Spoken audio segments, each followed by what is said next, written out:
औज़ुबिल्लाहिमिनश्शैतानिर्रजीम बिस्मिल्लाहिर्रहमानिर्रहीम रब्बिश रह ली सदरी व यस्सिर ली अमरी वहलुल उक़दतम मिन लिसानी यफ़क़हू क़ौली। दोस्तों, आज की वीडियो में हम ये जानेंगे कि एक इंडिविजुअल पर्सन फाइलर कैसे बनता है, वो अपनी रिटर्न कैसे फाइल करेगा।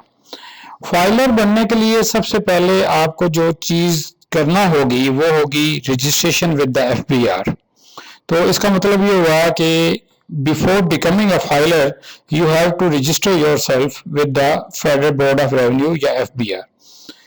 तो हम ये जानेंगे कि FBR से रजिस्टर्ड कैसे होना है और उसके बाद फिर हम जानेंगे कि FBR के साथ रजिस्टर्ड होने के बाद हम फाइलर कैसे बनेंगे।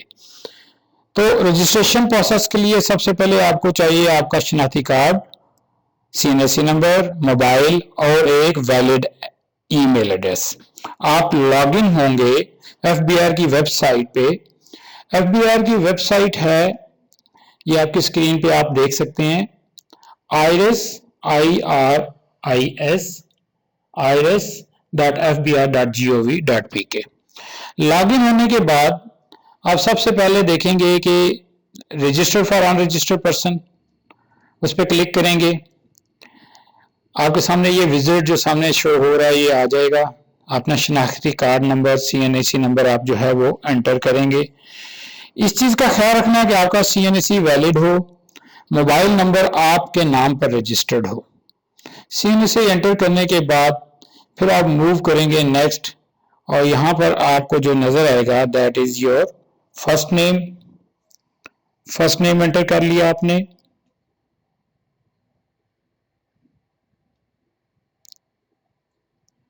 इसके बाद आपका मिडिल नेम,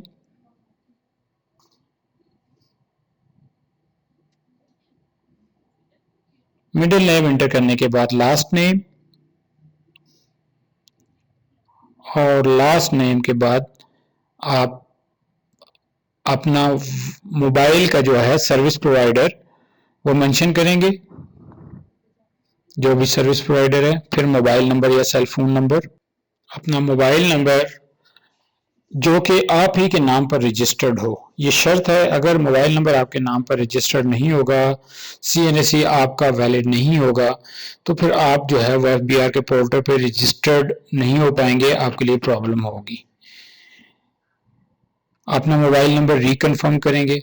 नीचे रेड में आप देख सकते हैं लिखा हुआ है कि your mobile number must be registered as per your CNSE, या आपके शनाख्ती कार्ड नंबर पर ही रजिस्टर्ड होना चाहिए, किसी और का मोबाइल नंबर ना हो। नेक्स्ट आप इसके बाद मूव करेंगे, ईमेल एड्रेस पुट करेंगे यहाँ पर। ये आपका पर्सनल इंफॉर्मेशन है जो सारी की सारी एंटर होती है।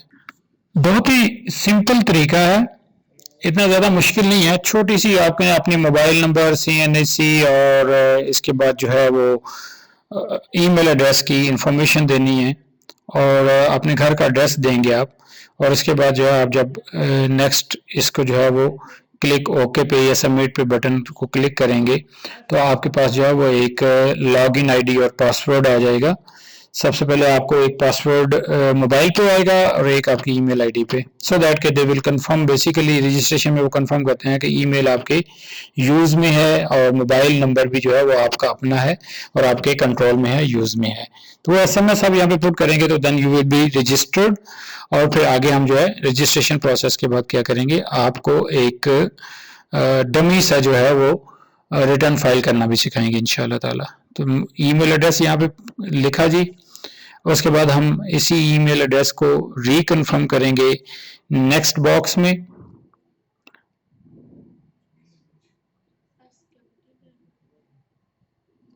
यहाँ पर वही ईमेल एड्रेस जो आपका है वो रिकन्फर्म होगा।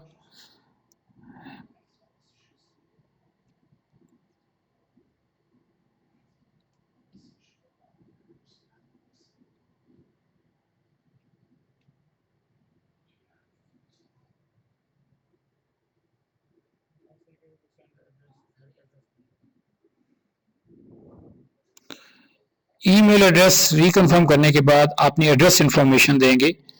एड्रेस इंफॉर्मेशन को अगर आप गौर से देखें तो यहाँ पर आपका ये टाइप आएगी कि किस किस्म का आपका घर है, मकान है, कमर्शियल प्रॉपर्टी है या रेजिडेंशियल प्रॉपर्टी है।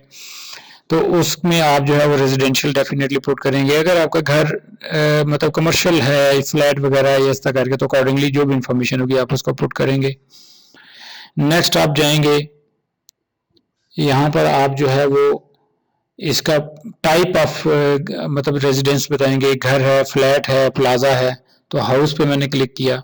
घर का साइज बताना पड़ेगा, मैंने यहाँ पे अज्यूम किया जी 5 मरले का घर है जिसमें आप रह रहे हैं। ऑनरशिप जो है वो आपको यहाँ पर डिक्लेयर करनी पड़ती है इनफैक्ट कि जी आपकी कितनी ऑनरशिप है, 1% है, 100% है, 1 से लेकर 100 तक आपको जो है ना आपको कोई ना कोई इन्फॉर्मेशन देनी पड़ेगी, जीरो नहीं हो सकती। यहाँ पे स्ट्रीट एड्रेस आ गया,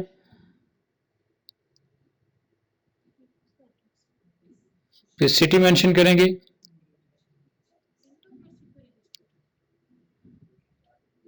आपको जो भी सिटी होगा उस सिटी में सम टाइम रूरल, अर्बन और इस तरह के एरियाज आते हैं, तो आप जब लिखेंगे, सर्च करेंगे एफबीआर के पोर्टल पे, ये तमाम सिटीज डिफरेंट कैटेगरीज में जो है वो फॉल करते हैं। तो जिस एरिया में, जिस लोकेलिटी में आप करते हैं, एज पर एफबीआर रिकॉर्ड आप जो है वो अपने आप को रजिस्टर करेंगे।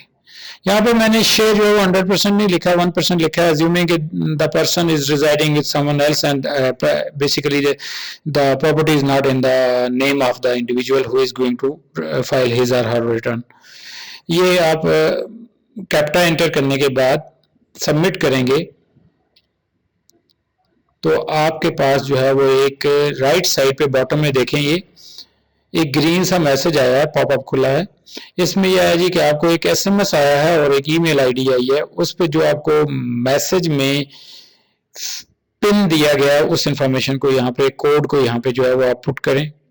तो एसएमएस का कोड और ईमेल का कोड जो है वो आप पुट करेंगे। अगर आपको नहीं आया पिन किसी वजह से, या गलत आ गया या आपको कंफ्यूजन है, तो आपके पास रीसेंड का बटन है, रीसेंड भी करेंगे तो आपको कोड और एसएमएस के अंदर या ईमेल के अंदर जो कोड होगा वो सेम ही आएगा, लेकिन रीसेंड हो जाएगा, चेंज नहीं होता। समटाइम्स नेटवर्क एरर होते हैं या किसी वजह से आपको जो है वो इंफॉर्मेशन नहीं पहुंच पाती। खैर, मेरे पास मैसेज आ चुका है जी इस सीएनएसी के अगेंस्ट, और ईमेल के अगेंस्ट ईमेल भी आ चुकी है, तो मैं वो इंफॉर्मेशन यहाँ पे पुट करूंगा आपके सामने। इंफॉर्मेशन को ब्लर कर रहे हैं क्योंकि ये लाइव रिकॉर्डिंग है, और यहाँ पर जो इंफॉर्मेशन है बेसिकली ये पर्सनल इंफॉर्मेशन है। जब तक आप जेन्युइन पर्सन नहीं होते तो आप एफबीआर के पोर्टल पे अपने आप को रजिस्टर नहीं कर सकते, और अगर आप इससे पहले रजिस्टर्ड होंगे तो एफबीआर का पोर्टल जो है वो आपको कहेगा कि you are already registered against this number. तो चूंकि मैं खुद जाती तौर पे तो रजिस्टर्ड हूँ, मैं अपने एक क्लाइंट का जो है ये नंबर लेकर सीएनएसी और उसकी इंफॉर्मेशन यहाँ पे डाल रहा हूँ, तो क्लाइंट की इंफॉर्मेशन पर्सनल होती है, इस वजह से उसको मैंने ब्लर किया है। ये रीसेंड का बटन या रीसबमिट का बटन आपके लिए दबाया कि अगर आप रीसेंड करेंगे तो दोबारा आपको मैसेज आ जाएगा, सेम मैसेज आएगा, ईमेल आईडी पे और मोबाइल पे मैसेज आएगा, कोड आएगा। ये दो मुख्तलिफ कोड होंगे, एक जैसे कोड नहीं होंगे। मतलब ये नहीं है कि अगर 1 2 3 4 5 जो है कोड आपको एसएमएस पे आया तो वही कोड आपको ईमेल पे आएगा। ईमेल पे आने वाला कोड डिफरेंट होगा और एसएमएस पे आने वाला कोड डिफरेंट होगा। तो यूं समझें कि ये अभी तक हमने शायद 5 से 7 मिनट लिए, मैक्सिमम 10 मिनट्स। ये 10 मिनट के अंदर अंदर आप एफबीआर में रजिस्टर्ड हो चुके हैं। ये भी मैं इंफॉर्मेशन पुट करूंगा, ईमेल की इंफॉर्मेशन पहले पुट कर रहा हूँ, और एसएमएस की इंफॉर्मेशन, थोड़ा सा एसएमएस लेट आ रहा है, अभी आ चुका है वैसे मेरे पास, तो एसएमएस की इंफॉर्मेशन जो है वो भी यहाँ पे पुट की जाएगी। दोनों मैंने आपको बताया कि डिफरेंट कोड्स होंगे, वो यहाँ पर इनकॉर्पोरेट किए। इसके बाद मैं सबमिट का बटन दबाऊंगा। सबमिट का बटन क्लिक करने से आपको एक पॉपअप मैसेज आएगा जी कि आप अपने सीएनएसी के अगेंस्ट जो है वो रजिस्टर्ड हो चुके हैं, और आपका सीएनएसी इज योर रजिस्ट्रेशन नंबर, और आपका जो मैसेज क्या नाम है, पिन है, एसएमएस है, वो आपको एसएमएस के थ्रू आपको जो, और ईमेल के थ्रू आपको जो है वो पासवर्ड सेंड कर दिया गया। ये सिक्योरिटी टेक्निक्स होती हैं एफबीआर की, ताकि प्रॉपर और जेन्युइन पर्सन जो है वो रजिस्टर्ड हो सके और फेक पर्सन रजिस्टर्ड ना हो। अब जब मैं पासवर्ड डालूंगा तो हमारे पास जो है वो FBR का डिक्लेरेशन और फर्दर जो सारी इंफॉर्मेशन है वो खुल जाएगी। हम एक तरह का एक इनबॉक्स जो है वो खुल जाएगा जहां पे आप ही की personal information regarding your tax matters जो है वो डिस्प्ले हो रही होगी। अगर आप देखें तो हमने सिर्फ रजिस्ट्रेशन प्रोसेस में 7 से 10 मिनट लिए मैक्सिमम। ये एक मैसेज आया है जी, पॉपअप खुला है और ये कहता है जी कि आप रजिस्ट्रेशन के रिक्वायरमेंट है जी कि आप अपनी बैंक इन्फॉर्मेशन दें। फॉर द टाइम बिंग मैं बैंक इन्फॉर्मेशन नहीं दे रहा। ये कहता है जी कि बैंक इन्फॉर्मेशन इसलिए ज़रूरी है कि जब आपका कोई एक्स्ट्रा टैक्स पेड होगा तो उसके रिफंड जो है वो अकॉर्डिंगली आपको इस बैंक में दिया जाएगा या इस बैंक अकाउंट में ट्रांसफ़र किए जाएंगे। तो मैंने इसको स्किप किया ताकि इसको सिंप्लीफाइड रखूं।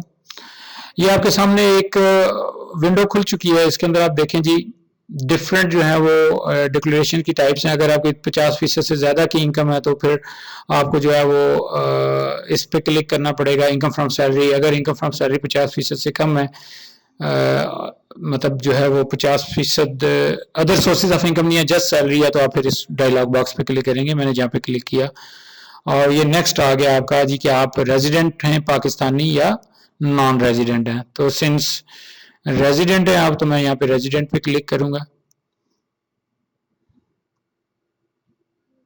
फिर इसके बाद जो है ये आपके पास जो है बाकी डायलॉग बॉक्स भी हैं, ये आप खुद पढ़ लेंगे। इसमें आप नॉर्मल रिटर्न ही फाइल करेंगे अगर आपका other than income from salary source नहीं है तो। अदरवाइज जो है वो income from salary plus other sources जो है उस पर आप क्लिक करेंगे। यहाँ पे आप पीरियड सर्च करते हैं जी। पीरियड जब सर्च करते हैं जैसे फॉर एग्जाम्पल 2020 या 2019 ये सर्च करेंगे तो आपके पास एक पीरियड रेंज आ जाएगी कि आप किस पीरियड की रिटर्न फाइल करना चाह रहे हैं। तो मैं रिटर्न फाइल करूंगा 2019 की। 2020 का भी पीरियड जो है उसकी रिटर्न जो है वो 30 सितंबर तक आप लोगों ने फाइल करनी है। 2019 की अगर पीरियड की आप रिटर्न फाइल करेंगे तो ये लेट रिटर्न होगी, लेकिन ये है कि आप फाइल कर सकते हैं 2019 की भी। तो 2019 की इंफॉर्मेशन मैं एंटर करूंगा यहाँ पे। जब मैं पीरियड एंटर करूंगा 2019 तो 2019 का मतलब है 1 जुलाई 2018 तो 30 जून 2019, यानी कि 1 जुलाई 2018 से लेकर 30 जून 2019 तक के जो आपकी टैक्सेबल एक्टिविटीज हैं, income tax return accordingly file करनी है। इसमें मैंने इनकॉर्पोरेट करनी है। तो जब इसको आप पीरियड को सिलेक्ट कर लेते हैं, इसके बाद आप जाएंगे, इसको क्लोज करने के बाद तो डिक्लेरेशंस में आप जाएंगे, वहां पे आपके पास यहाँ पे देखें टास्क्स हैं और इसके बाद जो है ये आपके पास जो है वो डिक्लेरेशन है और इस पर जब क्लिक करेंगे तो ये 114 सेक्शन 114 सबसेक्शन 1 के तहत जो है वो आपकी रिटर्न है, वॉलंटरली रिटर्न बोलते हैं इसको। ये आपके पास ओपन हो जाएगी डायलॉग बॉक्स जो इसके विजिट्स हैं। यहाँ पे जिस मैंने पहले बताया आप रेजिडेंट हैं या नॉन रेजिडेंट है वो मेंशन करेंगे। पाकिस्तानी नेशनल, साल 2019 क्लिक कर देते हैं जी पाकिस्तानी रेजिडेंट के ऊपर और फिर इसके बाद जो है वो हम कंटिन्यू पे ये ग्रीन जो आपका बटन है इसको प्रेस करेंगे। अब यहाँ पर इनकम फ्रॉम सैलरी, प्रॉपर्टी और डिफरेंट सोर्सेज हैं। आप बेसिकली जो है इस वक्त मैंने जिसको बताया कि सैलरीड पर्सन के तौर पे अपने आप को रजिस्टर करवा रहे हैं। तो इनकम फ्रॉम सैलरी और इसके बाद जो एग्रीकल्चर इनकम है और मोनेटाइजेशन है आपकी सिविल सर्वेंट्स की, प्रॉफिट इन ल्यू ऑफ आपके जो पे है इन एडिशन टू पे, और इस तरह डिफरेंट सोर्सेज हैं। तो आपकी मेन सोर्स जो एक आम बंदे का होता है वो सैलरीज ही होता है। सैलरीज पे मैंने क्लिक किया, साल में कितनी सैलरीज आपने ग्रॉस सैलरीज ली, यहाँ पे जूम कर लेते हैं जी कि दिस इज 7,50,000 7,50,000 या 7 लाख कर लेते हैं। चले आप मेंशन करेंगे उसमें से कितनी अमाउंट एग्जाम्प्ट है जी। आप अमाउंट एग्जाम्प्ट मेंशन करेंगे जी कि अगर आपको कोई किसी किस्म की एग्जाम्पशन है। मैंने एज्यूम किया 5,000 सॉरी 50,000। इसी तरह आप देखें, इट्स वेरी सिंपल। जो सैलरीड पर्सन है वो सैलरीड की इंफॉर्मेशन देगा। अगर आप जो है अदर देन सैलरीज आपकी हैं तो अदर देन सैलरीज होंगी। यहाँ पे ये जो डायलॉग बॉक्स मैंने खोला, यहाँ पे अगर सैलरीज की आपको टैक्स कटा है जो आपका 149 के तहत सैलरी, आप प्राइवेट कंपनी है, फेडरल गवर्नमेंट, प्रोविंशियल गवर्नमेंट, तो जो भी आपकी अमाउंट टैक्स की मद में कट चुकी है, एम्प्लॉयर ने काटी है, वो यहाँ पे मेंशन कर देंगे आप। मैंने वो मेंशन की, फिर वापस चला गया।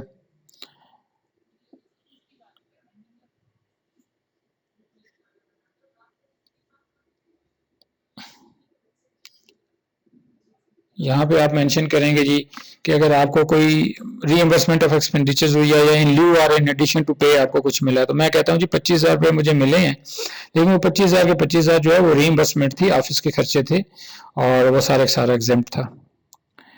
नेक्स्ट चलते हैं जी।